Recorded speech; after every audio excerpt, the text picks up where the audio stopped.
Good Friday afternoon. And you know what's good on a Friday afternoon? JJ from BetCrushers. That's what's good on a Friday Oh, afternoon.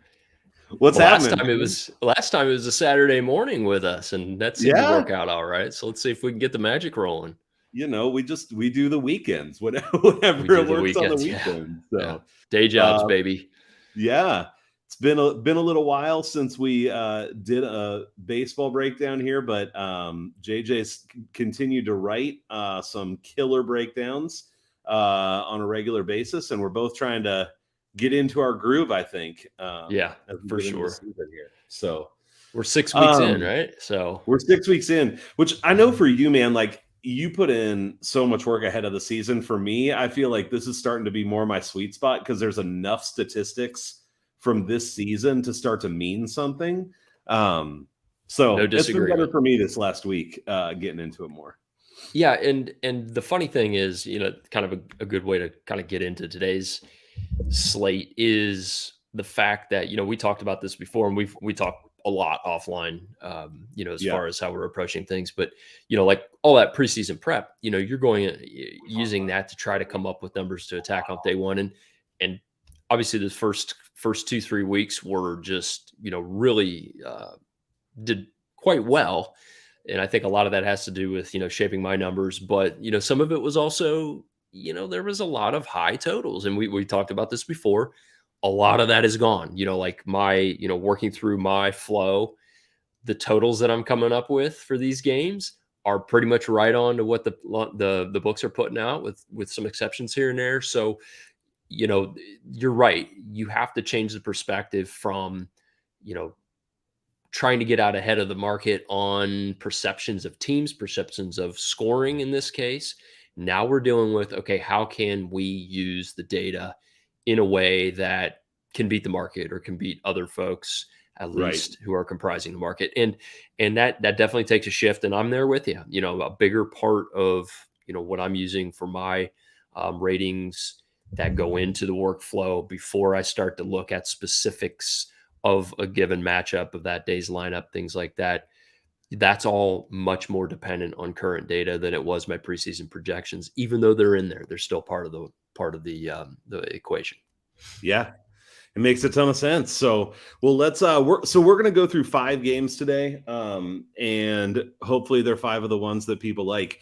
Also, because we're on YouTube, if anybody's watching, you want to comment, ask questions, tell JJ why you agree with him, and tell me why you disagree with me. That's what the comments are for. So feel free to jump in there. Yeah. But Yep. all right, so we're gonna start it off with the Twins versus the Ooh, Royals. Talk I to me like about it. this one. This one I kind of went back and forth on last night and into this morning. As I like to try to sleep on things overnight, even if I've drawn some pretty strong conclusions about things. And I kept coming back to this, and I felt like I was going to overpay a little bit. And I think a lot of it has to do with the biggest unknown in this game, and that's the Twin starter, Devin Smeltzer. And I guess we should back up. So this is Lefty Day. This is Lefty It is Friday, like you lefty noted day. to me earlier. It's I Lefty messaged Day. you this morning. Every game I went through, I was like, oh, it's more lefties. Yep, So yep. Right, left, right, left, left, right. Yeah, for sure. A yeah, lot of it's lefties crazy. on the bump today Yep. to get the game started. And this is one. This is, Smeltzer, Lynch, both pair of lefties. But Smeltzer being the biggest unknown, I mean, we're talking about 9 games he's been in going back to the beginning of the 2020 season. Only 2 of them were starts. So, there is a lot of unknowns. I usually try to avoid where there are a lot of unknowns. In this case, I do have position. He's been fine. He was fine in his season debut. He played Cleveland, and we'll talk about them here in a little bit. 5 innings, 1 run, pretty solid. But he's one of those, low strikeout, low walk, contact pitcher type of guys. More or less in the low to mid 4s, in terms of fit for expectation on a season outlook, not on a game to game basis, but on a season outlook. Now he rolls right into a KC team that is, I'd say, they've hit lefties a little better than righties, but nothing too significant to speak of. The top half of their lineup has been hitting pretty decent lately. They challenged a White Sox team to a 2-2 split here at home, just come out of that series. So, you have a little bit of a KC team that has been able to show themselves to hit lately with an unknown with Smelter, and he's going to face off against lefty Daniel Lynch. He should have better swing and miss stuff than Smelter does. We're talking about a 44+% hard hit rate last year, something we like to avoid or at least go after. Now it's up to 48.2% in just 6 starts this season. So something to key in on there. Is Minnesota a team that can take advantage? Perhaps. The slider has been the star of his fastball slider combo so far this year. He's another one that's kind of right in that mid 4 FIP, type of range as far as caliber of pitcher. And he's getting a Minnesota team that has been one of the more disciplined lineups out there. So he's won. They're a team that's got a 120. I think it was 120 WRC plus against left-handers, which puts the ball, kind of in their favor. 10% offensive edge, more or less, over the Royals. They get Carlos Correa came back. I think he played Wednesday, so he's in the lineup or should be in the lineup. Could make some damage there. I think, when you're looking at broad numbers, they point to some parity if you're willing to take out some of the lumpiness or some uncertainty with Smeltzer. But I think both should go 5 innings, maybe a little bit further. Before we get too far in the weeds, I guess you could say that one of the keys that I think pushed me into playing Minnesota at -125 and not worrying about it being too much of an overpay was the fact that Minnesota just came off a day of rest after they returned from the West Coast. The Royals have played 14 games in 12 days, a couple doubleheaders in there. Wow. So I think it's kind of a big consideration. I went full game instead of first 5 because of that uncertainty with Smeltzer. Kansas City's bullpen has been worked pretty hard through this pretty significant stretch the last couple weeks, even though they do have their back end pieces in Staumont and Barlow should be available tonight. Man, that's some good stuff. I mean, that thing about how much they've been playing, that seems huge. One of the things I always like getting from you is you've always got the detailed knowledge of who's been thrown out of the pen a lot and kind of where they're standing. So this is one of the things people realize as we talk about these games is you definitely have the much deeper statistical knowledge. But I have been diving in a little bit more, looking up at the matchups more than I had been before. And I think along the lines of what you were saying, this one is hard for me because there's so little to go off of for Smeltzer. And so I can take the statistics that I can find on him. One of the things I like to look at is how a pitcher performs against the current lineup of another team over history. So it even rolls in if they played for another team or whatever, but it's player based. And the numbers are pretty similar between these two. The problem is for Smeltzer, it's 31 plate appearances, and for Lynch, it's 33. So it's just not much of a sample size to think that you can do anything with it. I do look at a lot of the splits. I even look at like day-night splits for hitting, home away, all that kind of stuff. Look at runs created. One of the things I like to look at too is I'll look at the last 7 games. And obviously in baseball, different from basketball, the starting pitcher factors in so much. But I do still like to look for, are there teams that seem to be getting hot offensively or trending in a positive direction? And really, like in this game, I would say no, is the thing. Like when you look back at the last 7, what's interesting about Minnesota is that they've scored at least 2 in all of their but they scored 2 in their last 7, 2 times, 3 times. And then they had a 12 and a 14. So it's like they pop off for these really big numbers. And I think that actually skews, at this point, still skews their season numbers too, where it could, if you just look at runs, which is why you don't just look at runs, it could make it look better than what it's been for them. So at the end, like all those factors, I try to put together. I don't try to, by the way, I do put together where I would line the game. Yep. and I had this, I thought Minnesota would be around 115. And so -115. And so I think they're the side barely, like if I was going to pick, I would pick them. And for me, the biggest thing that kept me from thinking the line would be wider was Smeltzer. And just feeling like I couldn't trust that he's going to necessarily go out and do much of anything in this game. You have to be a skeptic. Yeah, for sure. And then I had the total at 8.1. What is it even? It's over under 8. So I'm not. There you go. 0.1 off of my handicapping is not something worth taking a game on. So no, you almost have to be like I don't know how to explain this, but almost like have to be on the right side of either the half run, if it's a half run type of total. Say if it's like 8.5 and your numbers are pointing you on the high side of 9, I think that's usually a good sign. Or if you're Right. getting a flat 8 or something like that, and you're looking, over 8.5, close to 9, those are usually the type of indicators that I'm looking Yeah. for. And I think I almost need to have both teams almost equally contributing in one form or fashion, whether if you're looking at an over, whether it's one team providing the offense or the other team providing a lot of runs on the defensive / pitching side, or both are aligned on the offensive side. Totals are funny. I will be the first to profess that there was a period of about 3 seasons where they really got they hit me hard.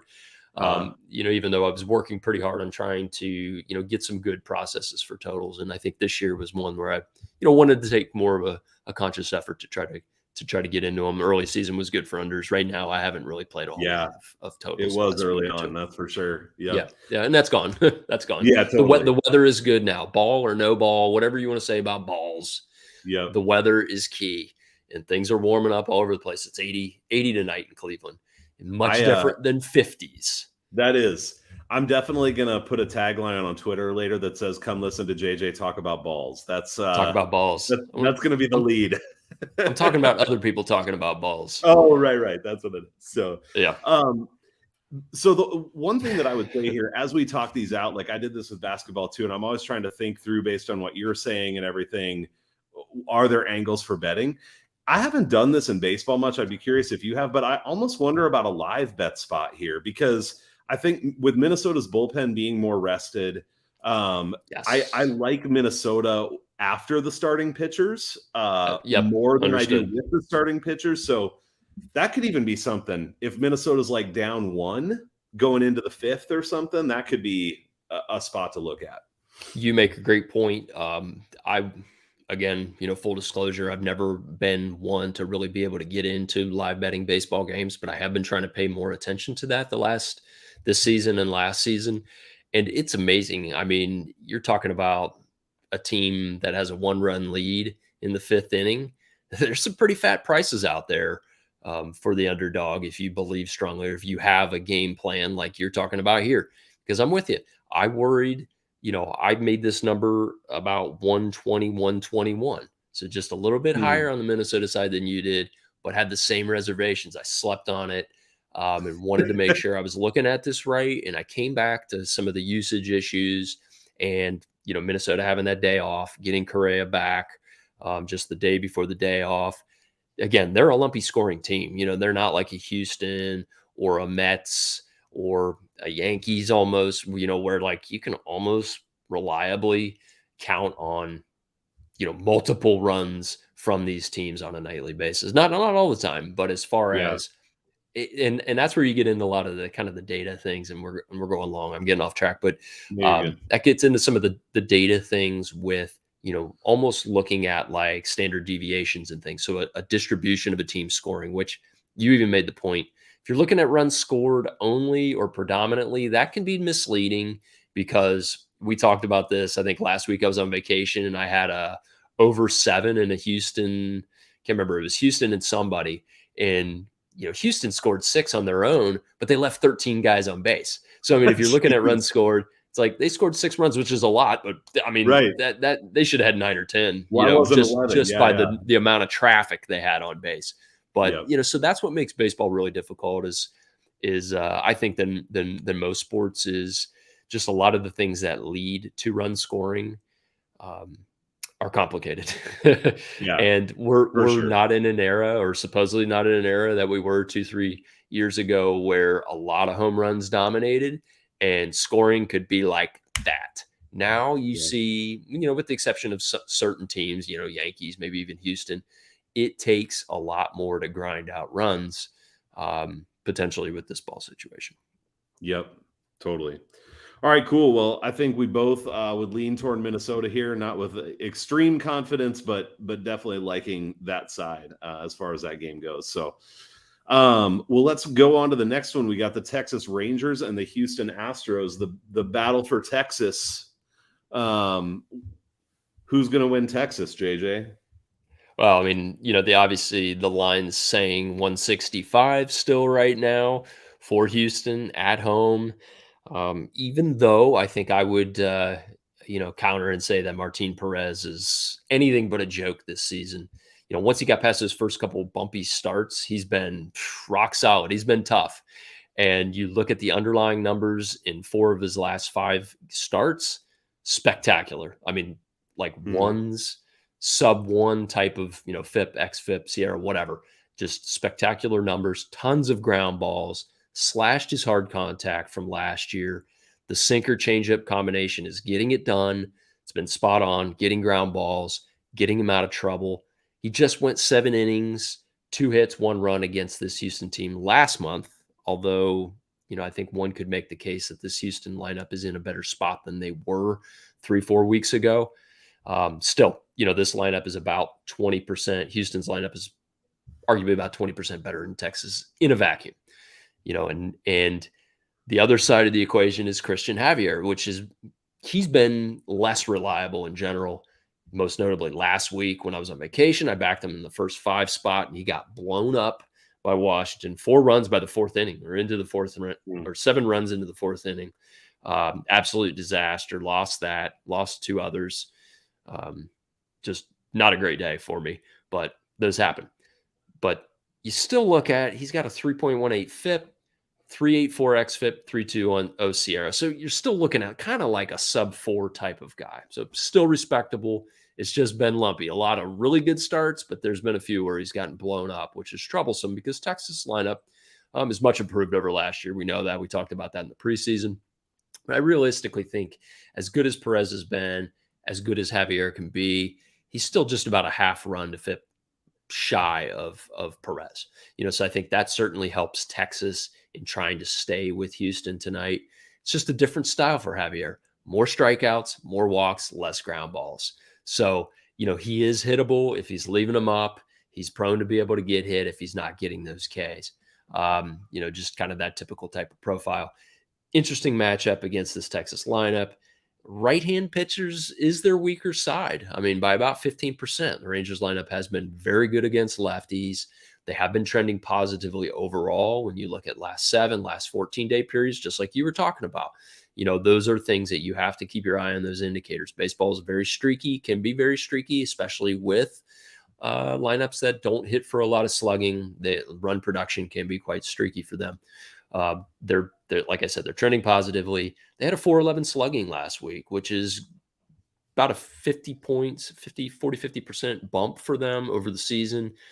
Same time, Houston this past week slugged 529. So, I think both offenses are trending positively. It just means a lot more for Houston, even though I certainly think that Perez has been dealing quite a bit better this season, at least the last 4 or 5 starts. Both bullpens are generally fine, in my opinion.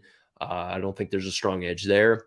When we're talking about Houston, even though they've trended positively, 2 key hitters have not necessarily, and that's Alex Bregman, Yordan Alvarez. In my notes this morning and in my handicap, I planned for Yordan to actually get the day off and just received confirmation about 20 minutes ago that he is out of the lineup. The good thing is nearly everyone else has been booming.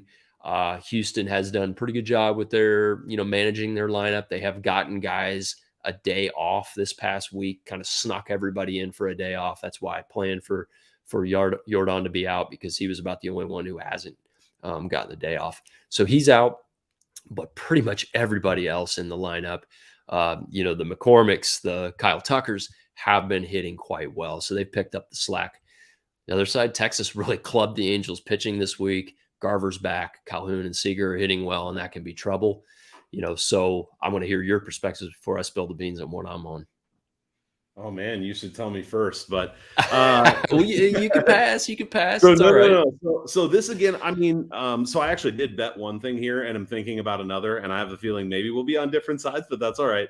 I feel like an 8th grader talking to a doctoral student when you go on give me a break. Like, the knowledge. No, but I'm just saying, you know a lot of stuff. So for me, when I look at this game, looking at the starting pitchers, you mentioned that Javier has had his struggles this year. And I think like Houston's a team I actually like to look to bet on in the right spots. But I'm going to look for the spots where I think maybe they're not going to be as strong as well. And I think, like you said, Perez has been solid. So to not repeat everything that you said, this is one where against the current roster, there's a little bit more to go off of. So Perez has had 174 plate appearances against this Houston lineup, and his FIP is 2.96. XwOBA is 329. So not too shabby. Like that's solid. On the other side, Javier has had 59 plate appearances against this current Texas roster, 797 FIP and 378 xWOBA. So not as good. And he struggled some. In addition, when you get into batting splits, there's so many numbers to be able to look at, right? And average isn't like the strongest one. But one of the things I look at is if you look at Houston's batting splits, their average against lefties is 205, where against righties it's 242. Slugging is 372 as opposed to 435. OPS 665, 753. Just saying there's a significant gap in a lot of the numbers between left and right. And so them going up against a lefty who's been solid and Texas going up against a righty who has not been as solid. Then in addition, and this is where like I'm going to talk about runs both in terms of the recent, but also the overall. So overall on the season, Texas is averaging 4.19 runs per game. Houston is 4.44. Away from home, Texas is 3.93, but Houston's only 4 at home. So those numbers in this situation are close. When you look at the last 7 games specifically, Texas has actually produced runs pretty well. They do have 3 of their last 7, they had 1, 1, and 3. But other than that, 6, 7, 7, and 10. So they've been producing runs in a lot of their games. Houston on the other side, of course, they're going to produce runs a lot. They have 8, 6, 6, 13, but they do have a 3, a 1, a 5 in the last game. So for me, I would line this game much like I thought Texas, when I lined it, I put them at plus 100, which makes me think I'm probably pretty far off because that's not close to what the line is from Vegas, and I trust Vegas. But so I took 2 things. Well, I took one thing, and then I'm thinking about another. I already took both teams to score 2 runs in the first 5 innings at plus 200. I felt like that was a solid line. Yeah. Wow. So I guess, right. Yeah, so wow. Plus 200. And then I'm also still thinking about taking Texas first 5. It's at plus 150 right now. So looking at Texas first 5 money line at plus 150. So that's where I'm at, man. Hey, I'll tell you what, my money's on Houston. I dummied it to a -1. You know, I blended a money line with a run line bet. So I'm basically, laying 133. But it's -1, so you could push if they just win by 1. But I'm with you. I have about a 40, to the line, 40-cent difference in the first 5 price and the full game price. And that's the starting pitching differential. And I made the first 5 for that about 136. So I have a star there for actually having value on Texas first 5. I'm with you there. I have them for the full game, but I also expect Perez to go 6. So I think it's going to be tricky for Houston. At the same time, this number, I guess it's moved a little bit, but I booked this one, at least the flat bet, the money line bet of 166. That ended up being at Bookmaker, and it's sitting there at 165 right now at the same book. So, I think these numbers are good. So, if you can get a good plus and you feel the way that you do, I think you're on the right track. I went Houston. I didn't want to turn my back on what I'm showing here, but definitely can't argue. And that's probably because I made Javier a little bit closer to Perez than I probably should have, but the book's in, or the bet's or not. I mean, we'll see how it goes. Right. Yep. So, all right, cool, man. Well, we'll see how that one goes. I may go ahead and take like half a unit on the first 5, just so maybe we could both win. Like that. Maybe I'll get the first 5 and then you get the whole game. Yeah, I'm with you. So, all right, let's move on to Tigers versus Guardians.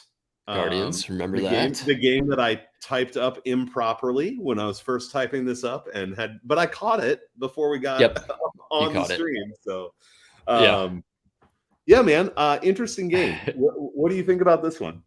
A beautiful AL Central showdown. What do you think about that? Hey, but at least it's like we said before, it's not 50 degrees outside. It's actually warm and the wind's going to be blowing straight out really hard, like 18, 19, 20 mile an hour less I checked. And here was what I noted before. I wrote down at the Jake early this morning that I said that kind of dated me. It's no longer Jacobs Field. It's been up for a while. Progressive Field, strong blowing out of Progressive Field. Here's the thing, when I first looked at this, I had a lot of trouble with this Detroit lineup. I had trouble with them, even against an Aaron Savali, who is hittable, but it kind of scared me off there. And I had a little bit of change of heart this afternoon. But first and foremost, my take of this was underlined Tarek Skubal. He's the main reason why my money is on this game, and for the reason why the approach that I took to get the money on the game originally. And we're looking at a guy who has blanked all his opponents except for Houston, Minnesota, and Chicago. Now, Houston, he gave up 2 runs to. Again, good lineup. We just talked about that. Minnesota, he gave up 5 to. Chicago White Sox, he gave up 5 to. Now, that's out of 7 starts. So 4 that he's shut out his opponents. 3 where he's given up multiple runs, 2 of which 5 runs. Minnesota and Chicago White Sox, as much as the White Sox have struggled this year offensively, at least compared to what we've seen out of them the last couple years, Chicago bangs left-handers. They still have banged left-handers this year. Minnesota has as well. We talked about that earlier.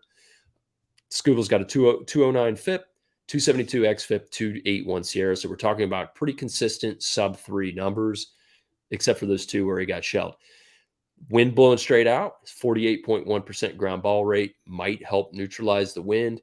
He's got a huge K to walk ratio. That's a 5.63 ratio with a 5% walk rate. No freebies from this guy. A lot of ground balls, ton of strikeouts. Love it. He's going against the Guardians lineup.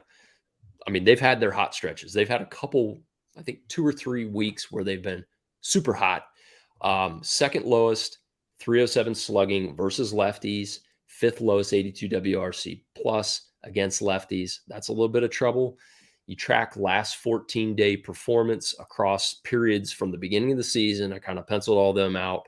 Huge start to the season, decent first half of May, but otherwise it's been a lot of feathers and not much chicken. So you look at last week, the mighty Redlegs, my Redlegs, their vaunted pitching staff shut them down. Now, again, this is a sport where we're talking about 162 games, a lot of streaks. I can't take that as gospel. They only scored 2 runs in each of the last 2 games, I think, against the Reds. But last week, you look at their slash line, 180, 257, 317 with a 70 WRC plus. Pretty anemic, going against a very dominating pitcher for the most part. He's young. He's had his bad starts. I get that. I'm going back to what worked for us last time, back on May 1st when we got together, when we took Lorenzen against those White Sox to go under 1.5 runs on the team total. That's for Cleveland. Actually took it at plus 125 this morning. We talked about this on BetStamp. The only number they had at was plus 118. So I clicked that, even though my money's on 125. The wind blowing out is a concern, but I think Skubal against a Guardians lineup that has struggled against lefties, I think that's pretty solid, but it only takes one swing of the bat to screw it. At the same time, I went back this afternoon and took Detroit on the first 5-inning line, laid the 118. So I got a half unit position on each of those. To round it out, I'm on Team Detroit first 5, even though I'm a little concerned with their offense. I think it's all Skubal for me. Yeah, we're pretty much on the same page here. I actually, I'll share some of the numbers I looked at, but after I had written all my numbers down, I wrote theoretically good matchup for Detroit, but they've been so bad. So, the same concern that you have in terms of their offense is the same thing that concerns me. I think hearing you talk about it and what I'm looking at, I probably will end up going and putting some on Detroit first 5 because I do like that too. I would just say that would be my biggest concern is, are they going to score enough to make it happen? But in terms of the numbers, same things you said about Skubal. In terms of the split so far this year, they're still like a little shaky because of the innings pitched. Sometimes it is not always a lot of innings pitched in terms of the left-right split. But Scooball's been amazing versus lefties and good, like very solid still versus righties. Cleveland only has 2 lefties on the lineup. They also, though, hit 51 points worse against lefties than they do against righties. So I think it is a bad spot for them offensively, which makes me like that under 1.5 that you said for the first 5. In terms of against the current roster, 39 plate appearances for this current Cleveland roster against Scooball, 253 FIP and 295 xWOBA. So those are both really good numbers. Again, it's a small number of plate appearances, but really strong. On the other side, I don't like the numbers that I see for Savali, especially against especially against righties. Sorry. And Detroit, at least when I looked earlier today, I don't know if the lineups got updated now, but 5 righties and 4 switch hitters. So is that still the case? Do you know? You said Detroit? For Detroit, yeah. Yeah, I think so. I think the lineups have been set now. Here Let's we go. see. Yeah, that's what I've still got. 5 righties and 4 switch. So I mean, if they're able to throw out basically 9 guys who hit right-handed against Savali, I think even for a bad offense, that still puts them in a pretty solid position. And I like that.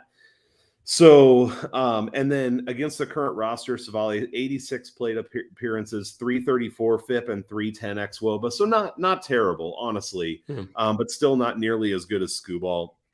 And then the thing that scares me a little bit is Detroit away from home has averaged 2.24 runs per game. At home, Cleveland has averaged 4.29. If you look at their last 7, Detroit's last 2 games, they only scored 1. Before that, it wasn't good, but it was okay. It was 3-4, 3-5, And it was enough to beat Baltimore, which I had my money on. There you go. There you go. Week, so but on the other side, Cleveland has an 8 and a 12 in there. But other than that, they've scored 1 twice and 2 and 3. So it's not like they're lighting the world on fire either. So I had lined this. Initially, I lined it for the first 5 at Detroit minus 115. So I had it close, but I think hearing you talk about it, and I agree, like there's a disparity in the starting pitchers here. I think if there's going to be a good spot for Detroit's offense, this is probably it. So I like that first 5, and I like that under. Yeah. Let's see if we can. I mean, there's no room for error with that, and we saw that with Lorenzen against the White Sox, and I mean he handled his business. And again, 2 different teams, all that sort of thing. When we're talking about, he was a heavy ground ball pitcher. The weather wasn't as conducive to scoring. That's the only thing that would concern me. But Scooble's getting a ton of ground balls.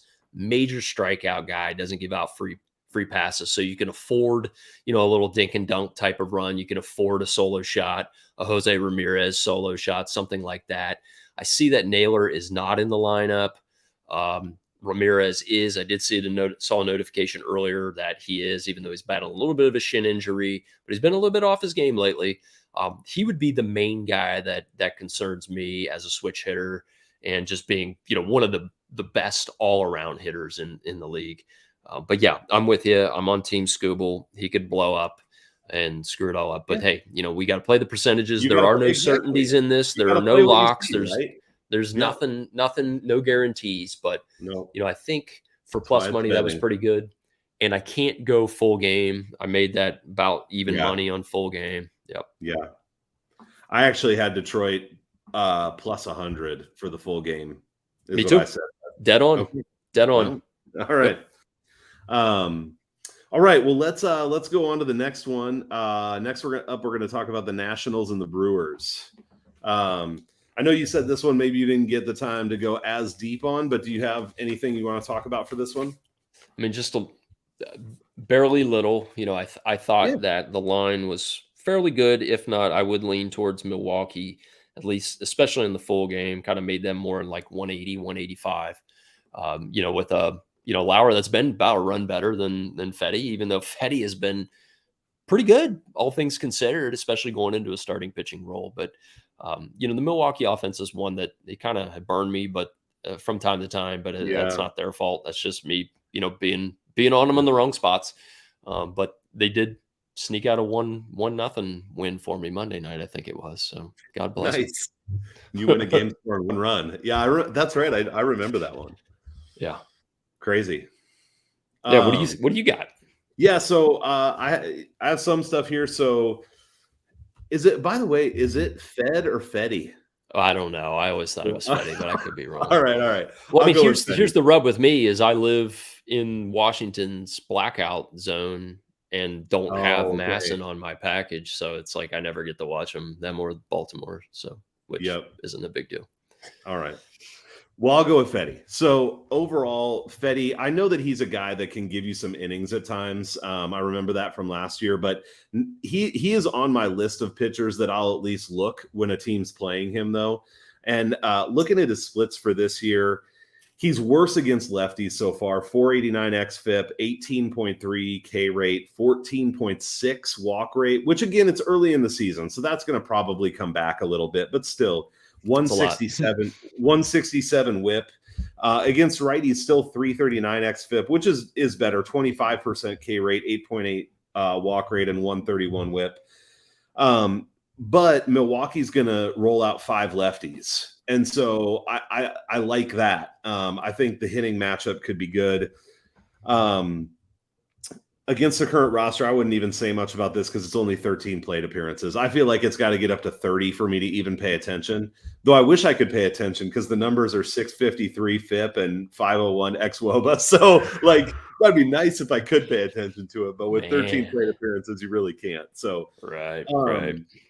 On the other side, Milwaukee with Lauer going, so he's only got 4.2 innings versus lefties this year. So the splits are tough, but really even the splits are pretty close at this point. 2.5 xFIP, 35% strikeout rate, 6.5 walk rate, a 1 whip. He's been strong by the numbers so far this year. Versus this current roster, maybe not quite as good, but still good. 46 plate appearances, 376 FIP, and a 329 xWOBA. So not as good, but still relatively solid. And then looking at the runs created in last 7. So Washington has averaged 5.37 runs away from home, only 4.05 on average. But if you look at their last 7 games, they have a 13 thrown in there. They scored 5, and other than that, it's been 1-2-0-1-1. So it's just they had 2 big games, you know. Yeah. Milwaukee on the other side, they're averaging 5.41 runs per game at home, and they have a couple down games too. They have a 0. They have the 1 that you referenced where they still won, but in their last 7 games, they do have 3, 7, 7, 11 for 4 of those games, which is relatively solid. So I think what it comes down to for me is I definitely trust Milwaukee's offense more. Even though I lost one of my bets on, I bet their runs over in one. I don't even remember which game, and lost it. Yeah, me too. Last week, Atlanta, I think. Yeah, but I do trust their offense more, and I really don't trust Fetty at all. And I think Lauer's been pretty good so far this year. So I actually Lauer's been very good this year. Yeah, so I lined this for the first 5 at Milwaukee minus 200, which I think is what it is now. But I earlier did a parlay where I took first 5 for Milwaukee at minus 188 and Detroit at minus 128. So, okay. So you're in on that Detroit first 5. Yeah, I don't have positive CLV because of Detroit right now. But yeah, so that's what I took because I really do like the matchup for them. I just don't. It's a personal thing for me. I don't like playing things more than like minus 130. So I know. I do too. I got to get over that or something. I don't know. I know. There's been some wise people. There's been some wise people that told me to stay away from those early, 10 years ago. And that always hung with me. And I can't say it ever burned me. But then you saw, I don't know, a few weeks ago, some sort of study talking about, big favorites and run line versus money line. And it's been better money line, but I don't know. Right. It is what it is. Hey, look, if you're not losing long-term and you're consistent with what you do your thing. Yeah. And honestly, like the season's young, but the thing I've done best with so far this year is identifying the 2 spots I like the most and doing a 2-team parlay. That's what I've won the most money with so far. That could change, but early on, that's what's worked. So ride it till a horse breaks down, man. Yeah, that's right. So, all right. Well, that's where I'm at. Anything else on that one, man, before we move on? No, I think my All last right. note here was no disagreement with the high price on Milwaukee. Okay. Well, I'm glad to hear it because that's where I went. So, All all right. right, probably at least one of the games of the night here. For the last one, we're Yeah. going to talk about the Dodgers and the Phillies. Yeah, and I What do you got just going on checked. this one? Oh, sorry. Yeah. Oh, so we got, let's see, what's the latest on this? We got LA, best you can get about minus 140, come back a plus 125, something like that for Philly. I, when I handicapped this game, I actually liked Philly, whether it be first five or full game, maybe more towards the first five end of the spectrum. And a lot of that has to do with the pitching. I was pretty high on Julio coming into the season, had a very rough start, tough outing against these same Phillies just last week, I think. He had let up 4 home runs against Philly at Dodger Stadium. Strikeout rate is way down, but still not a whole lot of hard contact. But, it's not like he was this major strikeout pitcher, but was getting enough to support him as a starting pitcher. Hasn't quite manifested yet this year. We'll see if that turns around. Face the Phillies lineup that really, the bad thing is they've lacked punch since they got home without Bryce Harper, especially when he was a key component of them crushing left-handers, which has been we'll just say a strong bias for them this season. 3 runs. This team has scored 3 runs in the past 3-game series against the Padres, and all 3 runs came against Blake Snell in his debut. So they scored 0 runs in the first and third games of that series, got 3 quickly against Snell. So a little bit of concern. And when I got to looking, just looked up their lineup for tonight. Harper is out of the starting lineup. Once again, that was my trigger point. If Harper's in and I can still get 125, I was going to play him on the first 5. So spoiler alert, no Harper, no bet for me. And when you look at his game-by-game docket while he was out west, it was phenomenal.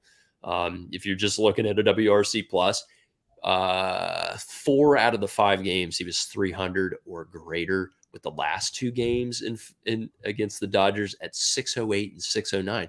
I mean, in that Dodgers series, he had 8 hits and let's see, a lot of some walks, 8 RBI, 3 home runs, a home run in each of those games. Just an absolute, I think, the pivotal player for how they went over to LA and took 2 out of 3 against the Dodgers. So yeah, I think what they lost the third because of bullpen blowing it. Go figure. So he went out west and just tore it up. Had a hit in all 6 of those games. He's not in the lineup, and I think that's a significant thing because you're having a Castellanos who just not on top of his game right now. A couple other players are doing all right, but he was the pivot point, and without him, I think it's really hard to fully expect being able to beat this Dodgers team. But the good thing is you have Ranger Suarez, who has been fine as a number 5 starter for them, mid-4 FIP type of guy, but he's been pretty well. He's transitioned well into the starting role after being predominantly out of the bullpen for quite a few years. No huge red flags other than a low strikeout rate. You look at some of those other quantitative numbers, BABIP, ground ball rate, swinging strike rate, all quite positive. But as opposed to Philly's offensive fallout, the Dodgers just keep on cranking. When you're looking at season numbers, last 7-day numbers, last 14-day numbers, pretty much top 5 in any relevant period that you want to look at coming into tonight. You could have a reasonable argument that they've been a little more or less superhuman against lefties, and Suarez is very serviceable, if not pretty decent, in my opinion.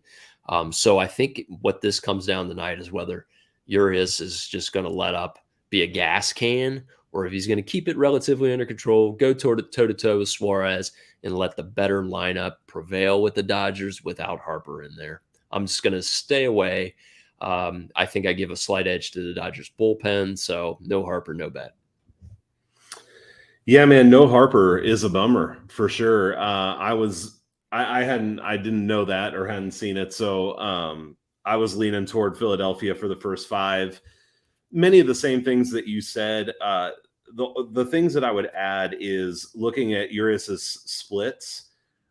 He's been significantly worse versus righties so far this year. Again, we're talking about small-ish sample sizes, but Philadelphia has 5 righties and 2 switch hitters in the lineup, only 2 lefties. And so I think that there could be something good for them there. And then for Suarez, he's been much better versus lefties than righties so far this year. Pretty significant difference in those numbers so far. And the Dodgers, well, let's see if they still do. No, they have 3 lefties now in the lineup. Earlier today it was 5 and 4. Now it's 6 and 3. So that's still, I think, decent. And then the current roster numbers are interesting on this matchup. They're not really great for either guy, but 74 plate appearances for this Phillies team against the Dodgers, 538 FIP and 316 xWOBA. And then for 56 plate appearances for the Dodgers versus Suarez, 5 FIP and 331 xWOBA. So, not terrible, but not great. And then I think the other thing that made me a little hesitant was what you already pointed to, is that the Dodgers have been hot here recently. 5, 7, 12, 5, 5 in their last 5 games in terms of offensive production, 0, 3, 0, 4, and then an 8 for the Phillies. However, the Phillies are averaging 5.41 runs, 4.61 runs. Dodgers are 5.49. Again, these things can get skewed. That is a significant difference, but both teams that definitely can put up runs. And so the one bet that I made in this game also was the both teams to score 2 in the first 5 at plus 150 or 160. I'll have to look what that was. Because I do think that both teams could have some success offensively. 160 plus 160 is what I got on that. So I was thinking about first 5 for Philly. I'll probably stay away from that now. Sometimes when you leave money on the table, it kind of gets in your head. And yesterday was one of those days where I left 3 good bets, winners on a table. Wow. And, rebooked the Reds, first 5, which pushed, and rebooked them over 1.5, which lost, so, and then you look at the sheet, and it was a small slate, 8 games with the added Reds game. And it was kind of like, Arizona, and I forget the other 2. And it was just like, man, you left money on the table, but you can't let that get into your head. I think you still have to be able to make decisions. And if you're going to say, for me, it was if Harper's in the lineup and I can still get plus 125 or something like that, I like it. But, my rule was no Harper, no bet. So I'm going to lay off, even though of course I can't bet the BTTS. I don't have that in any of my books, right? But I like that a lot. I mean, both pitchers can be good, but they're not lockdown guys right now. And, Philly can still pull it out. Like you said, we've had some really weird weather out here. I can't say like I'm in Philly. It's been an hour and a half away, but we had some storms rip through here, but there's still supposed to be pretty good wind blowing out, temperatures in the mid 70s. So certainly anything but unconducive to scoring runs. So I like that. Yeah. I'll hope when I do these both teams to score 2, if I find a couple good spots, I'm like, I hope I just hit one of the 2, right? They're both plus money. So I'm doing okay. Plus if I 200. My gosh. Yeah. So, all right, man. Well, thanks for breaking these down. It's always fun. Yeah. Good times. I do want to tell everybody in the description is JJ's Twitter, which is at the BetCrushers, and then BetCrushers.com is the website. You can sign up to get all of his breakdowns and that kind of stuff. So all that's in the description. So make sure you check that out. And I'll say parting shot, Pig Vig in the comments there on YouTube. Oh, what? Let's get it, buddy. It just popped up. Yep. So it's great to see you, man. We got to, dude. You got to jump on here sometime as well, man. Pig's got lots of great baseball stuff. So I love it. Yep. He's a good guy. Sharp guy. On here sometime. So yep. All right. And he loves the Tigers' first 5 talk also. Ooh, so that's good news. All right. Okay. All right. Well, that is it, and we'll probably both be on Twitter, so we'll catch you there. All right. Good night.